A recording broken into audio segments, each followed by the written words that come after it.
Ever since we humans first looked up at the stars, we've been asking one of the biggest questions imaginable. Today, we're going to tackle that question, but we're going to treat it like a cosmic investigation, a detective story written across the galaxy. It's such a simple question, isn't it? Just 3 little words. But it's also probably the most profound question we can ask. And trying to answer it, well, that's one of the greatest scientific adventures of all time. So, before we go blasting off into the cosmos looking for aliens, we have to start right here. We need a blueprint. And right now, life on Earth is the only one we've got. It's our single, precious example in a universe full of possibilities. All right, let's kick off this investigation by digging into our own planet's past.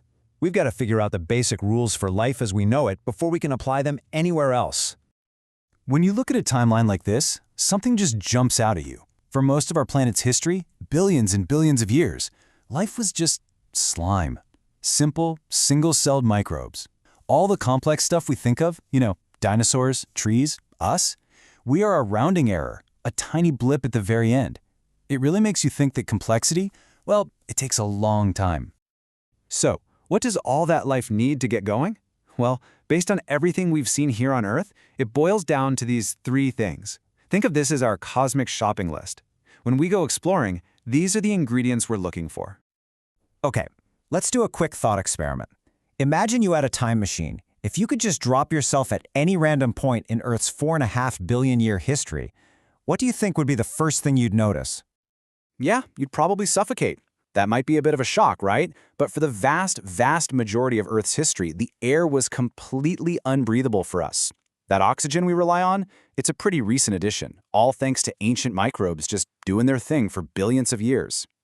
It's a wild thought. Our very own planet was, for most of its life, a totally alien world. Okay, we have our checklist. We know what to look for, so where do we start?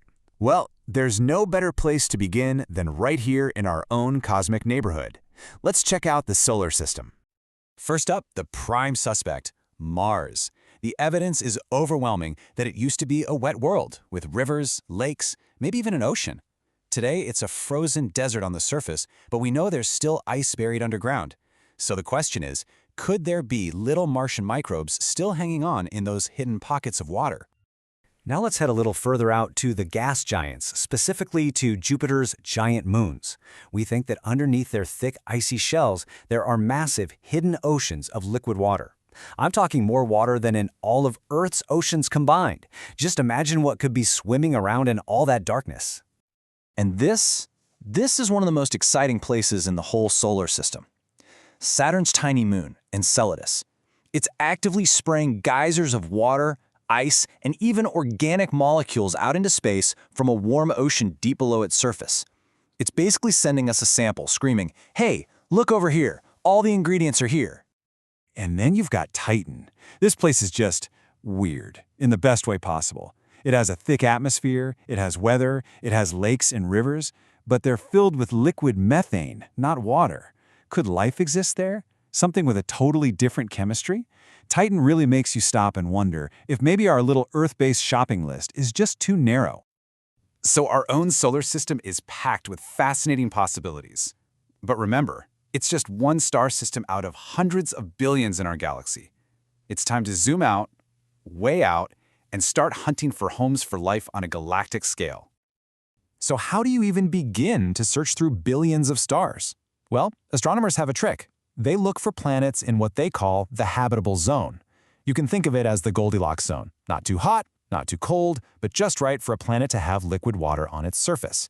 And as we know, that's a big item on our checklist. Just take a moment and let that number sink in. Billions. That's not a wild guess. It's a conservative, scientific estimate for how many Earth-like planets could be orbiting in the habitable zones of stars just in our Milky Way galaxy alone. Billions of chances for life. Now, of course, there are a few other rules. The star system needs to be old enough for life to evolve, the planet needs a stable orbit, and so on. But even when you factor all of that in, you are still left with an absolutely mind-boggling number of potential homes for life. Our galaxy should be teeming with it. And that brings us to a huge problem, a paradox. If there are billions and billions of potential cradles for life out there, then we're faced with a very profound and honestly a kind of spooky mystery. To try and get a handle on this, scientists use something called the Drake equation. Now, it's not some magic formula that spits out a perfect answer. It's better to think of it as a way to organize the problem, a way to list out all the things we'd need to know to figure out the odds of finding somebody else to talk to out there. And this leads us right to the heart of the Fermi paradox. On one hand, the numbers, the stars, the planets, they all suggest that intelligent civilizations should be common. The galaxy should be a noisy place. But, on the other hand, when we point our telescopes to the sky and listen, we hear nothing. Just silence. So where is everybody? There are a lot of potential answers to this great silence. Maybe we really are alone. Maybe that jump from microbe to intelligent being is so incredibly rare that we're the only ones in the galaxy to have done it. Or maybe interstellar travel is just too hard. A more sobering thought is that maybe civilizations just don't last long enough. Maybe they destroy themselves before they can spread. And of course, there's always the stranger possibility that they are out there, and for some reason, they're hiding from us. So what do you think? Any of these answers would fundamentally change how we see ourselves and our place in the universe. This whole search for life, it's really a search for ourselves. It's a quest to find out if we're a beautiful, lonely miracle, or if we're just one voice in a grand cosmic chorus that we haven't quite learned how to hear yet.